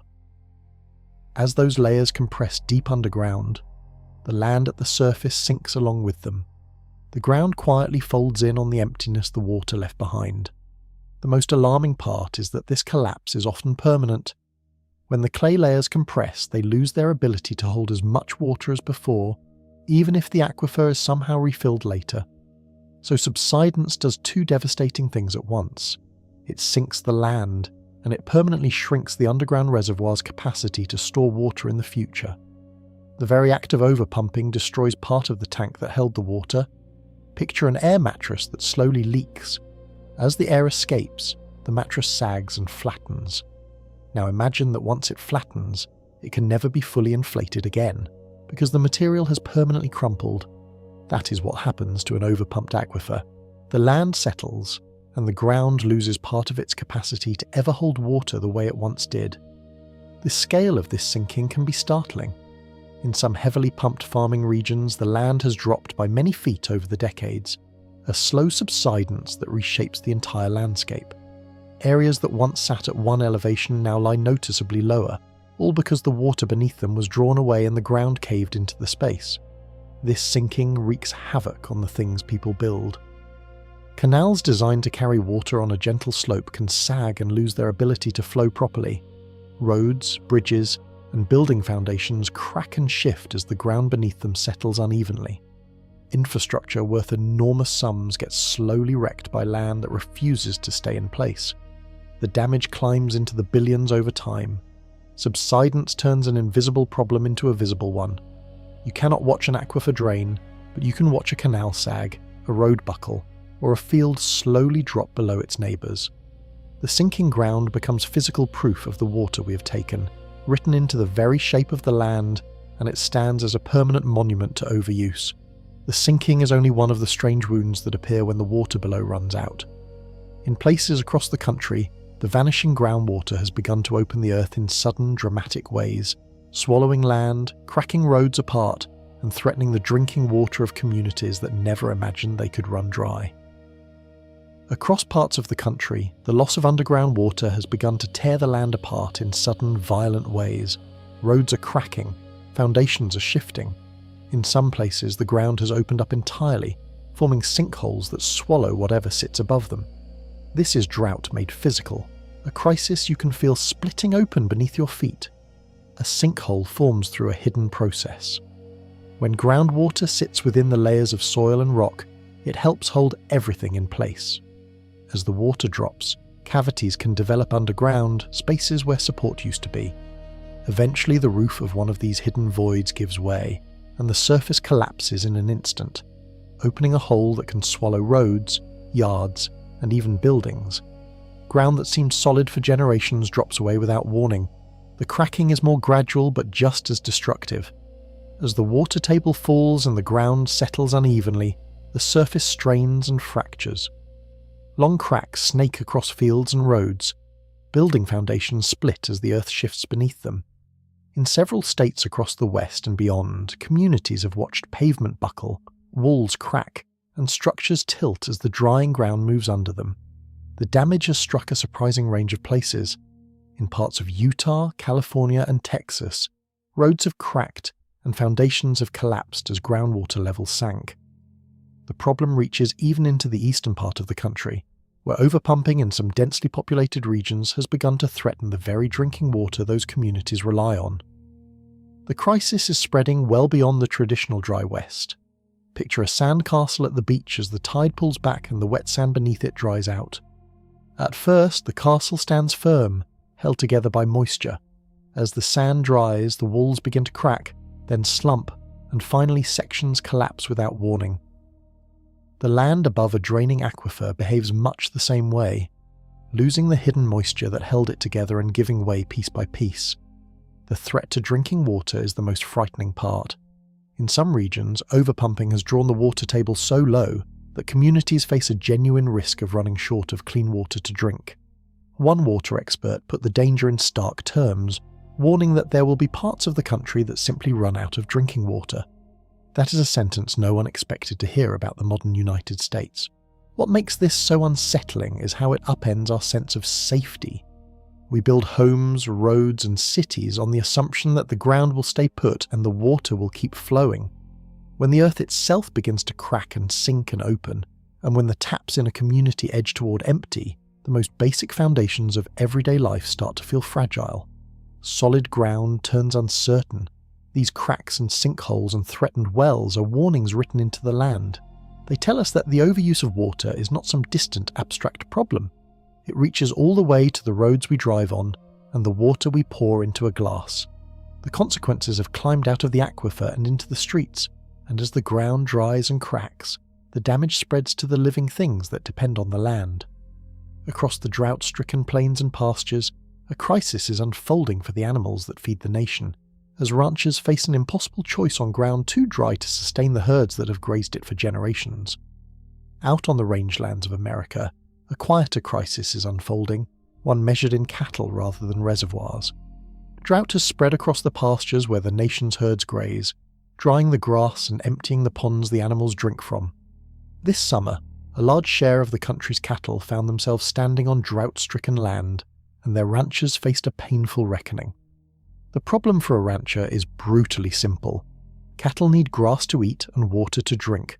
Drought takes both. The pastures that should be green and lush turn brown and sparse, offering little for the animals to graze. The ponds and streams that water the herds shrink or vanish. Suddenly the land can no longer feed or water the animals it has supported for generations. When the grass fails, a rancher has few good options.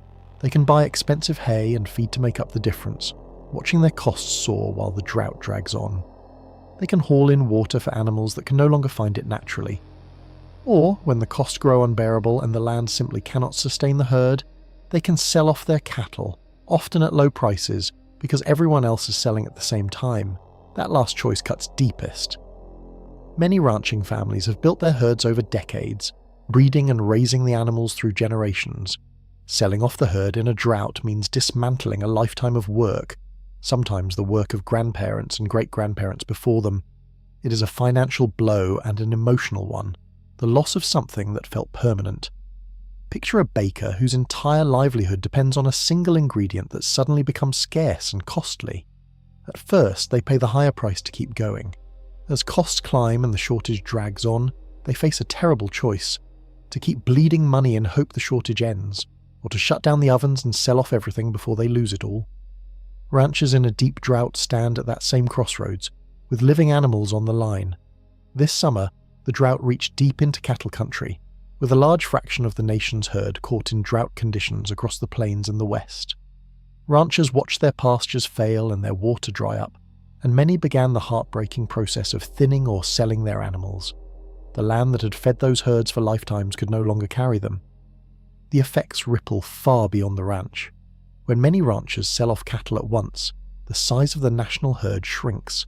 Fewer cattle today means less beef in the future, and less supply eventually pushes prices upward at the store. A drought on a distant rangeland becomes a higher number on a price tag in a supermarket hundreds of miles away, felt by shoppers who never saw the dry pastures. There is also a deeper loss woven through it: the slow erosion of a way of life. Ranching families who lose their herds sometimes never rebuild them. The knowledge, the tradition, the connection to the land, all of it can fade when the animals are gone. Drought does not only kill grass, it can hollow out entire communities built around raising livestock. The drying land threatens far more than the animals that graze it. As the vegetation withers and the moisture leaves the soil, the entire landscape becomes primed for a different kind of disaster, one that explodes across the dry country with terrifying speed and turns parched fields and forests into fuel for the flames. A dry landscape is a landscape waiting to burn. As drought spreads across the country, it does more than starve crops and empty reservoirs. It transforms forests, grasslands, and brush into vast fields of fuel primed to ignite. The same conditions that crack the earth and wither the pastures also load the land for the next great wildfire, and this summer the country grew dangerously flammable. The connection between drought and fire is direct.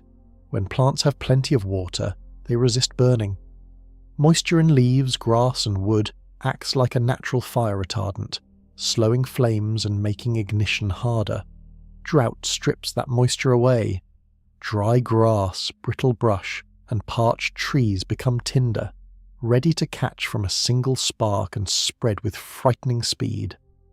Drought raises the danger in several ways at once.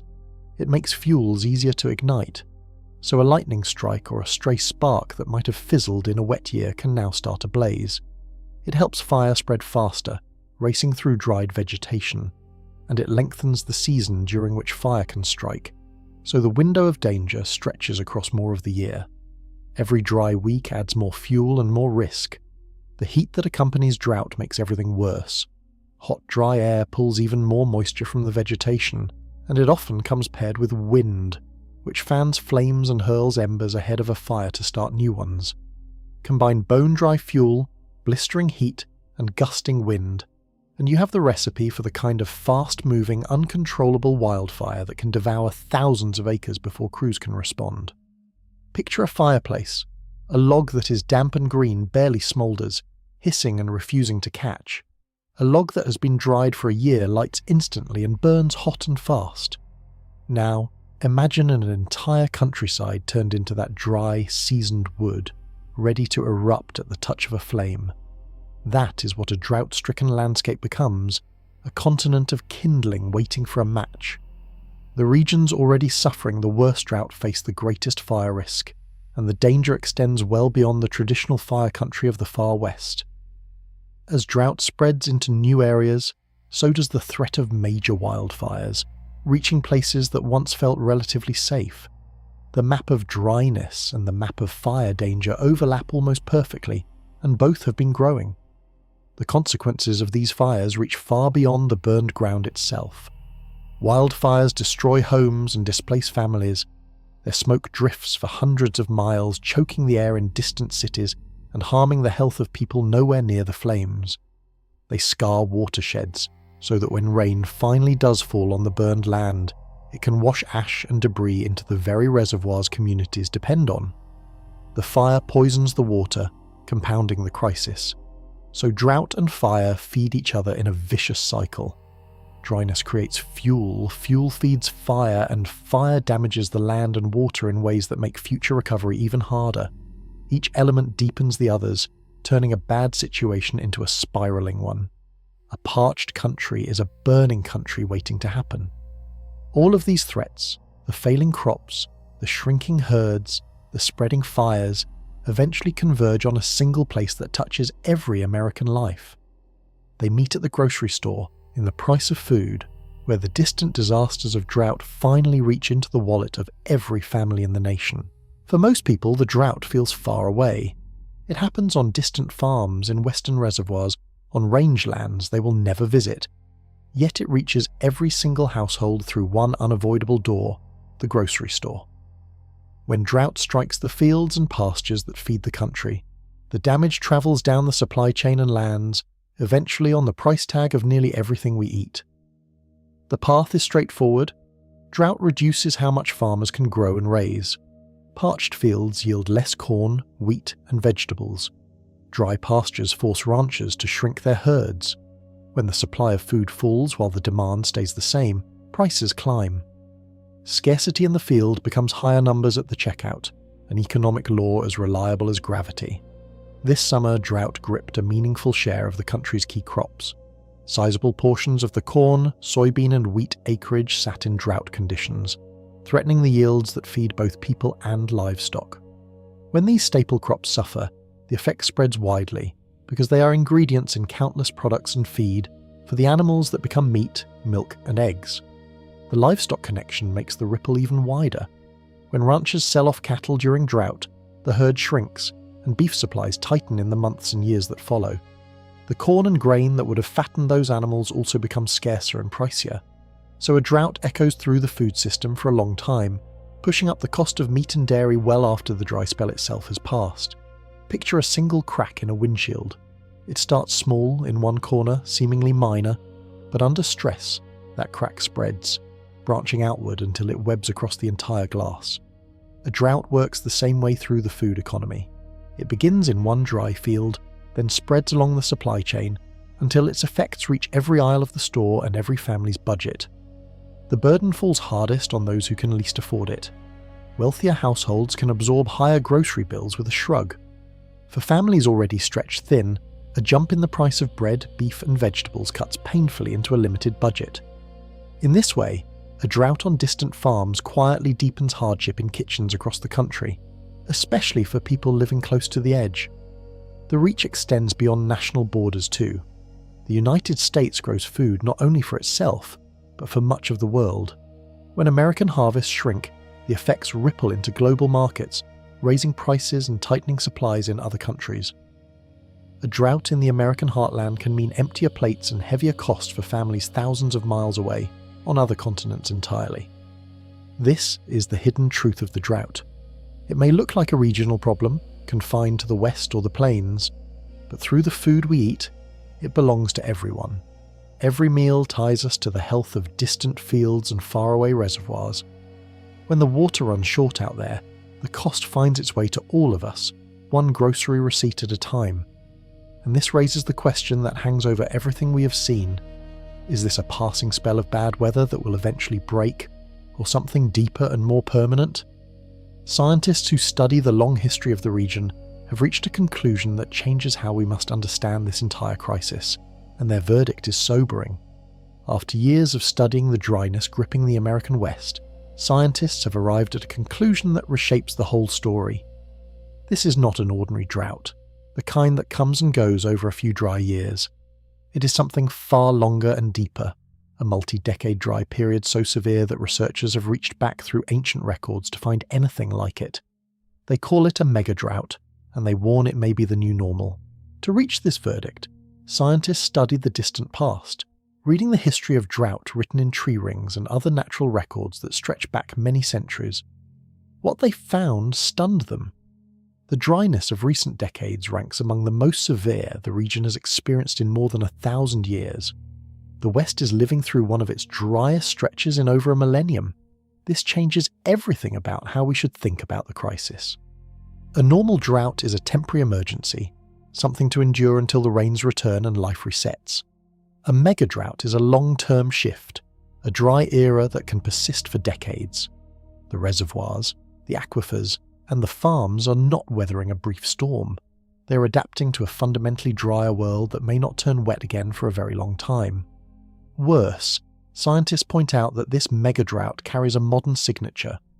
Rising temperatures driven by a warming climate have made it more intense than natural dry cycles alone would explain. The heat deepens the drought, drying the soil and stealing water even from the precipitation that does fall. So this dry era is being amplified by forces that show no sign of easing, which suggests the dryness could persist and even worsen. Picture the difference between a single cold night and the arrival of winter. A cold night is a passing event, and you know warmth will return by afternoon. Winter is a season, a lasting change in the climate that reshapes how you live for months on end. The West, scientists suggest, has moved from experiencing cold nights of drought to entering a long winter of dryness, one that demands a different way of living entirely. This verdict carries hard implications. If the dryness is temporary, the region can simply hold on and wait for relief. If it is the new normal, then waiting is not a strategy. It is a slow-motion failure. Cities, farms, and states must permanently reshape how they use water, treating scarcity as a lasting condition rather than a passing inconvenience. The old habits, built for a wetter world, no longer fit the world that has arrived. Many experts now speak of this openly. They describe a river and a region operating under a hotter, drier climate, where the water simply will not return to the levels of the past. They frame the challenge not as surviving until the drought ends, but as learning to thrive with permanently less water. That shift in mindset from temporary to permanent is perhaps the hardest adjustment of all. Accepting this verdict is emotionally difficult. It means letting go of the hope that a few wet winters will fix everything. It means facing a future where the abundance of the past becomes the memory the bathtub ring records. Yet clear eyes are the first step toward survival, and the scientists are asking the country to see the situation as it truly is. And that honest view leads to the most alarming possibility of all. Some experts now warn that if nothing changes, certain communities in the wealthiest, most advanced nation on Earth could face something that sounds impossible. They could actually run out of water to drink. Of all the warnings woven through this crisis, one stands above the rest for sheer disbelief.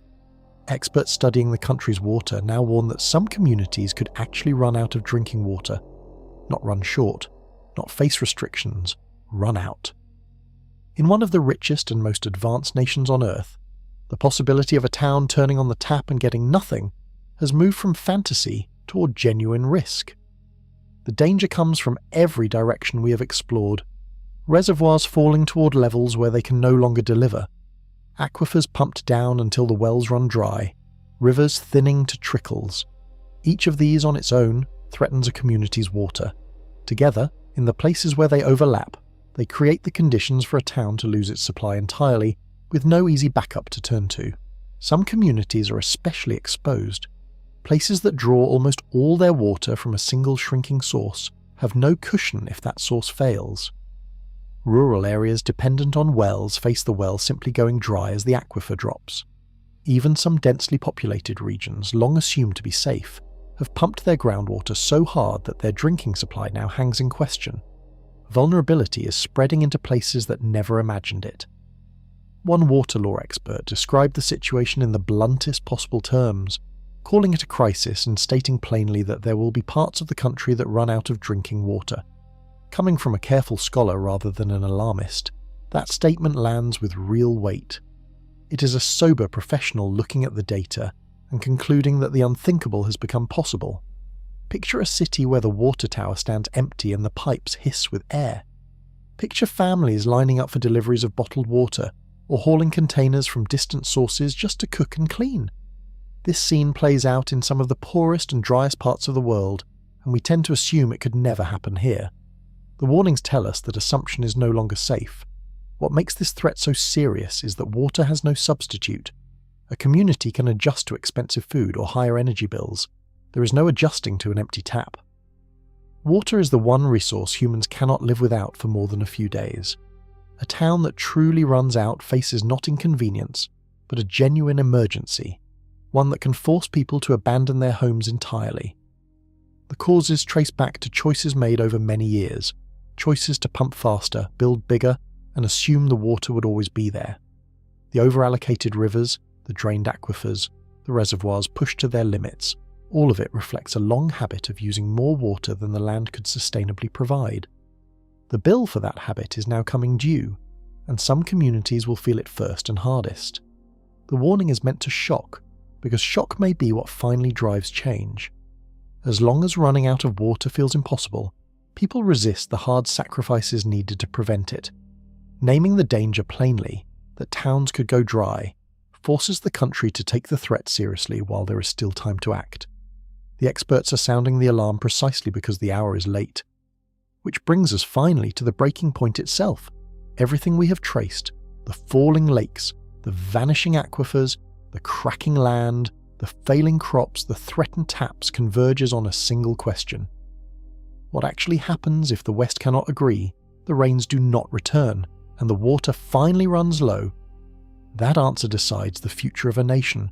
We have travelled across a country pushed to its limits, reservoirs at record lows, an ancient aquifer draining beneath the plains, land cracking and sinking, herds sold off, fields going fallow, and communities warned they could run dry. Now we arrive at the question that hangs over all of it. What happens when a nation reaches its breaking point on water, and can it pull back before it does? The breaking point is not a single dramatic moment. It is a threshold where the systems that have quietly held everything together begin to fail all at once. The reservoirs drop past the levels where they make power and deliver water. The states, unable to agree, turn to lawsuits or wait for the federal government to impose cuts. The aquifers fall past the point of easy recovery. Each failure makes the others worse, and the whole structure strains toward collapse. Imagine a bridge carrying far more weight than it was designed to hold. For a long time it stands, groaning under the load, showing cracks but holding firm. Everyone crossing assumes it always will. Then one support gives way, shifting the weight onto the others, which begin to fail in turn. A breaking point works like that. Slow, then sudden. The West has been groaning under its water load for years, and the cracks are showing. If the region truly crosses that line, the consequences cascade. Cities forced into deep rationing, farms abandoned as the water that made them productive disappears, food prices climbing across the country and beyond, communities relocating because their taps have failed. The West that we know, built on the assumption of reliable water, would have to remake itself under conditions of permanent scarcity. That is the shape of the worst case, yet the story can still turn, and this is the crucial point. The breaking point is a warning rather than a certainty. The same human ingenuity that built the dams, drilled the deep wells, and grew food in the desert can be turned toward using water wisely. Cities have already shown they can slash their water use dramatically and thrive. Farms can shift to less thirsty crops and smarter irrigation. States can, if they choose, agree to share the shortage fairly. The tools exist. Conservation can stretch every drop. Cleverer engineering can capture and reuse water that once ran to waste. Honest agreements can divide a smaller river while keeping the region whole. What has been missing is the will, the collective decision to treat water as the precious, finite treasure it truly is, before the crisis forces that lesson through disaster instead of choice. The bathtub ring on the canyon wall still climbs a little higher each year. The aquifer beneath the plains still drops. The choice before the country is whether those lines keep rising and falling until something finally breaks, or whether people act now while there is still room to change course. The physics of the drought is harsh, and the human response is still unwritten. The land has been sending its warnings, in dry riverbeds and cracking roads, in falling lakes and empty wells. Whether we heed them will decide the future of the American West and the food it grows for the world. The breaking point is close, so is the chance to step back from it. What happens next depends on us.